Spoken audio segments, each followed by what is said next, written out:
Good morning to all of you. अब ध्यान देंगे, आज हम लोग आपकी हिंदी पुस्तक पाठ 13 के पेज नंबर 111 111 पर बात करेंगे। इसमें प्रश्न उत्तर है। देखिए, सबसे ऊपर कहा गया है पहचाने कैसे। अगर तुम्हें हुदहुद को पहचानने में किसी की मदद करनी है तो तुम उसे कौन सी बातें बताओगे? 4-5 वाक्यों में लिखो।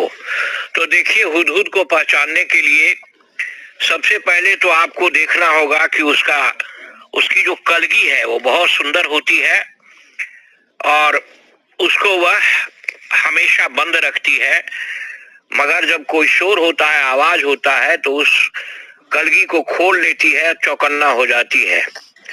उसका सारा शरीर रंग बिरंगा और चटकीला होता है। पंख काले काले होते हैं जिन पर मोटी सफेद धारियां बनी होती हैं। इन चीजों को आपको गौर से देखना होगा और बताना होगा, तभी आप हुदहुद को पहचान सकते हैं। गर्दन का अगला हिस्सा बादामी रंग का होता है, चोटी भी बादामी रंग की होती है, मगर उसके सिर काले और सफेद होते हैं। दुम का भीतरी हिस्सा सफेद और बाहरी हिस्सा काले रंग का होता है। चोंच पतली, लंबी तथा तीखी होती है। इस चोंच से यह आसानी से जमीन के भीतर छिपे हुए कीड़े मकोड़ों को ढूंढ निकालता है। इसकी चोंच नाखून काटने वाली लहरनी से मिलती है, इसलिए इसको हजामिन चिड़िया भी कहा जाता है। इस तरह से आप उसकी पहचान 4-5 वाक्यों में बता सकते हैं। दूसरा है, अब कौवे या कबूतर को पहचानने के लिए 4-5 बिंदु लिखो, या लिखने के लिए तुम्हें इन पक्षियों को कुछ समय तक बहुत गौर से देखना होगा।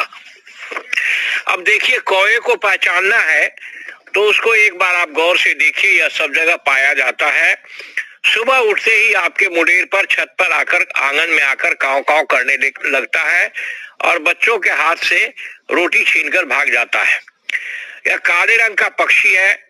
इसकी चोंच भी काली ही होती है और पंख भी काले होते हैं। पैर छोटे छोटे कुरूप होते हैं और यह आसानी से अपनी गर्दन घुमा सकता है, बड़ा चौकन्ना रखता है और यह खेतों में गंदगी, कीड़े मकोड़े आदि खाता है। इस तरह से कौवे को गौर से आप पहचान सकते हैं और इसके बारे में आप बता सकते हैं। उसके बाद है तरह तरह के नाम। तुम्हारे आसपास कौन कौन से पक्षी पाए जाते हैं, उनके नामों की सूची बनाओ। तुम्हारे और तुम्हारे दोस्तों के घर की भाषा में इन्हें क्या कहते हैं? जिन पक्षियों के नाम तुम्हें पता नहीं है, उनके नाम तुम्हें पता करने होंगे।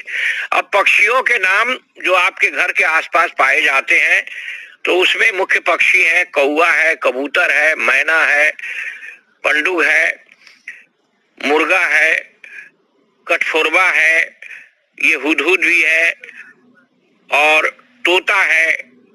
इस तरह से कौवा, मैना, तोता, कबूतर, पंडुग, बगुला, हंस, मुर्गा, अनेक प्रकार के पक्षी आपके घर के आसपास पाए जाते हैं। उनके नामों की एक सूची बना लीजिए। इसके बाद आप जो है बातचीत करना सीखिए, कैसे बातचीत करते हैं। तुमने हुदहुद से जुड़ी एक कहानी पढ़ी है, उस कहानी को बातचीत के रूप में लिखो। नीचे हमने इस बातचीत को तुम्हारे लिए शुरू कर दिया है।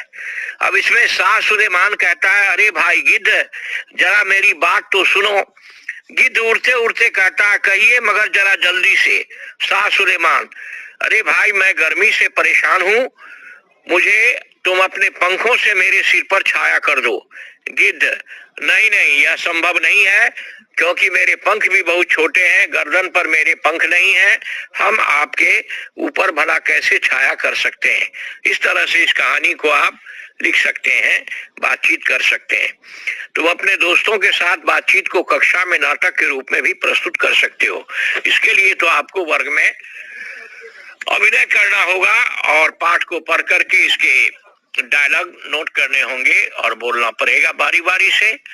एक बार शाह सुलेमान बनकर एक लड़का बोलेगा या लड़की बोलेगी, उसके बाद दूसरा जो है गिद्ध बन करके बोलेगा और उसके वार्तालाप को आप बढ़िया से कर सकते हैं। इस तरह से आपको मैंने आज पाठ 13 पुस्तक हुदहुद के पेज नंबर 111 के प्रश्नों का उत्तर बता दिया। इसको आप खूब बढ़िया से कर लेंगे। धन्यवाद। शेष अगले क्लास में। ये थर्सडे के लिए है।